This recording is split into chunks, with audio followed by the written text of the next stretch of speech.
Hello and welcome to the Morningstar series, Why Should I Invest With You? I'm Emma Wall and I'm joined today by Joanna Crompton, co-manager of the JPMorgan European Sustainable Equity Fund. Hello, Joanna. Hi. So what does sustainable investing mean to you? So for us at JPMorgan, sustainable investing is considering environmental, social and governance factors as part of your investment process. So if you think about it, these are things that you should be considering in your analysis already. You can't sustain your profits into the long run. You can't be a good company to invest in if you are destroying the environment you need to produce your products, if you aren't managing your workforce correctly, or if you have a governance system that it leaves you open to corruption, for example. And what about within the fund? Because I know that you take a slightly more concentrated stance, don't you? So the Europe Sustainable Equity Fund is slightly different to how we view ESG across the firm.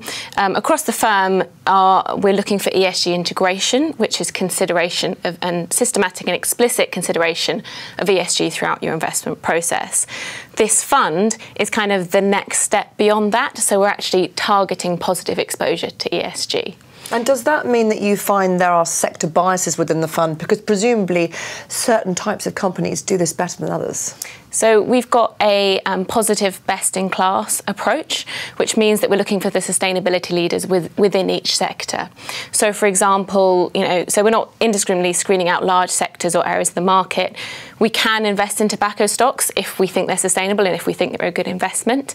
For example, in the mining sector, we'll own those companies that have an eye on the future and are adapting their business to increase regulation, etc. in the future. And we won't own those that are sort of more old school in their thinking, put it that way. And what about the data? Because this is great from a theoretical point of view. I mean, why wouldn't someone want to invest in those types of companies? But does the data stack up? So in terms of performance, what we found looking into the numbers is that that incorporating ESG into your process doesn't disrupt the alpha generation that we have from our behavioural finance process, which is the area in which I work.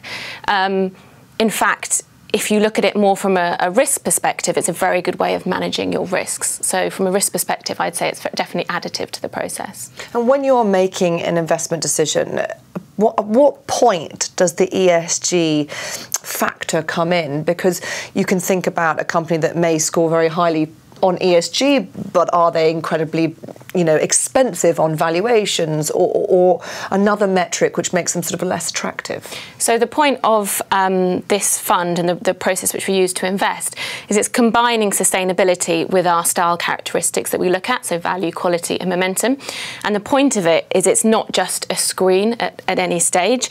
It's throughout the stock selection process, throughout our ideas for the fund. So what I mean by that is, ESG issues aren't existential for the bottom line of a company. We like, for example, Iberdrola, because the falling price of renewables means that utilities have to increase their exposure to renewables just to keep their market share, or if they want to gain market share. So Iberdrola is very well placed for that. So for them, sustainability isn't some existential issue, it's fundamental to their bottom line. So, you have to be aware of that, but at the same time it has to be the right time to invest. Lots of solar companies that were exposed to these trends went bust.